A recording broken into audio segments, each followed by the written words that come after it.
सबको समझाने वाला हूँ प्रॉपर डायग्राम करके। फिर से रिपीट करते हैं बच्चे, स्क्रीनशॉट लेना है तो ले लीजिए जल्दी से, और मुझे रिप्लाई करिए कि आपने स्क्रीनशॉट ले लिया, यस बोलना, अगर आपको ज़रूरत है तो ले लो। 5 काउंट करेंगे, उसके बाद हम जो है सारी बातों को यहाँ से हटा देंगे। This is 1, this is 2, this is 3, this is 4 and this is 5। 5 5 5 देखो 5 5 हो गया। हाँ, आइए अभी करना कुछ नहीं है बच्चे, इसको हटाना है और बस कुछ बेसिक से पॉइंट्स को यहाँ से हमें कलेक्ट करना है। तो अल्टीमेटली जो हमारा ओवरऑल ऑब्जर्वेशन आया वो ये आया, यहाँ से इधर आओ बच्चे, देखो सुनो कि भैया हमने क्या करना है, NaCl बनाना है, NaCl कंपाउंड बनाना है। इसको बनाने के पहले हमको एक बात पता है कि सोडियम जो है ना उसका एटॉमिक नंबर होता है 11, इसका इलेक्ट्रॉनिक कॉन्फ़िगरेशन होता है 281। लास्ट सेल वाली इस वाली बात को हमने पकड़ लिया। क्लोरीन की बात जाने अगर, तो क्लोरीन का एटॉमिक नंबर होता है 17, इसका इलेक्ट्रॉनिक कॉन्फ़िगरेशन होता है 287 और ये इसके लास्ट सेल में 7 इलेक्ट्रॉन है। अब दोनों का डायग्राम बनाते हैं, देखो सुनो ध्यान से। अगर हम इसका एटॉमिक स्ट्रक्चर बनाएं ना, सोडियम का एटॉमिक स्ट्रक्चर अगर हम बनाएं तो हमको पता है एटॉमिक स्ट्रक्चर कैसे बनाते हैं। सबसे पहले न्यूट्रॉन प्रोटॉन को हम सेंटर में न्यूक्लियस में रखते हैं बच्चा। देखो न्यूक्लियस में हमने न्यूट्रॉन प्रोटॉन को रख दिया। अब हम क्या बनाएंगे, सेल बनाएंगे, घर बनाएंगे। कितना सेल, 1 2 3 सेल। देखो पहला सेल ये बन गया, सेकेंड सेल ये बन गया एंड थर्ड सेल ये बन गया। अब ये सेल कैसे बनता है, किस तरीके से ये बातें होती है, हमने बहुत ही डिटेल डिस्कशन करा हुआ है बच्चे, आप सबको समझाया हुआ है। हाँ, अब देखो फर्स्ट सेल में 2 इलेक्ट्रॉन आएंगे, देखो इलेक्ट्रॉन 1 2। सेकेंड सेल में 8 इलेक्ट्रॉन आएंगे, देखो this is 1, this is 2, this is 3, this is 4, this is 5, this is 6 and this one is 7, this one is 8। और जो बच गया ना लास्ट सेल, वहाँ पर एक ही इलेक्ट्रॉन रहेगा 1।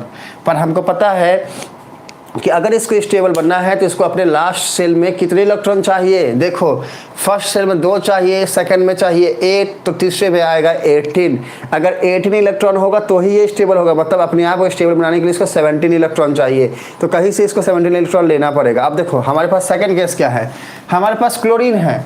क्लोरीन का अगर हम एटॉमिक स्ट्रक्चर बनाते हैं तो कैसा बनेगा, देखो क्लोरीन के लिए भी हमने न्यूट्रॉन प्रोटॉन को रख दिया सेंटर, मतलब न्यूक्लियस में। अब इसके लिए भी 1 2 3 3 घर बनाना है ना, 3 सेल बनाना है। This one is the first cell, this one is the second cell and this one is the third cell. 3 cell हमने इसके लिए भी बना दिया, ठीक है। अब पहले सेल में कितना इलेक्ट्रॉन रहेगा, 2 इलेक्ट्रॉन रहेगा, देखो 1 2। सेकेंड सेल में 8 इलेक्ट्रॉन रहेगा, देखो this one is 1, this one is 2, this one is 3, this one is 4, this one is 5 and 6 7 and the last one is the 8। And last cell में कितने इलेक्ट्रॉन है, 7 है ना, देखो this one is 1, this one is 2 and this one is the 3, this one is 4, this one is 5 6 7। तो हमारी observation क्या आई, हमारी ऑब्जर्वेशन आई कि भैया क्लोरीन जो है ना इसके तीसरे सेल में 7 इलेक्ट्रॉन है। अब देखो हमने हमेशा आप सबको एक बात बताया है कि जो सेल होता है ना उसमें नंबर ऑफ इलेक्ट्रॉन के लिए एक फार्मूला बताया है 2n² वाला। 2n² का यूज करके हम ये पता करते हैं, हम ये जानते हैं, हम ये फाइंड आउट करते हैं बच्चे कि कौन से सेल में कौन से ऑर्बिट में कितने इलेक्ट्रॉन रहेंगे।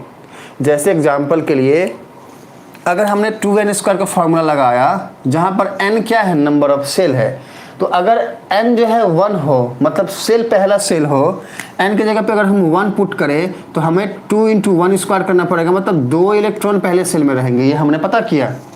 अगर n की वैल्यू 2 आ जाए, मतलब n की जगह पे हमने 2 पुट किया, 2², ये 2 यहाँ लिख दिया, तो ये कितना हुआ 8, मतलब सेकेंड सेल में 8 इलेक्ट्रॉन होने चाहिए। ऐसे ही अगर n की वैल्यू 3 हो, तो 3 का स्क्वायर इंटू 2, मतलब ये कितना 18 होना चाहिए। तो हमारा ऑब्जर्वेशन तो यहाँ से ये आया कि भैया तीसरे सेल में होना चाहिए 18 इलेक्ट्रॉन, ठीक है। लेकिन यहाँ पर है 1 इलेक्ट्रॉन, 17 इलेक्ट्रॉन अगर इसको मिले तब जाकर के ये क्या होगा, स्टेबल होगा। अब देखना, अब यहाँ पर हम एक बात बोलने वाले, उसको सुनना ध्यान से। क्लोरीन के पास भी तीसरे सेल में 7 इलेक्ट्रॉन ही है, लेकिन क्लोरीन इसका 1 इलेक्ट्रॉन लेके स्टेबल हो जाएगा। अब ये हमने क्या बोल दिया, ये मास्टर क्या बोलता है, उल्टा पुल्टा बोलता है ना बच्चा। अब यही बात समझने वाली है, इसको ध्यान से सुनना। आपके लेवल पे, आपका जो स्कूल का लेवल है, इसमें जितना समझा रहा हूँ उतना काफ़ी है, उसी में समझो। देखो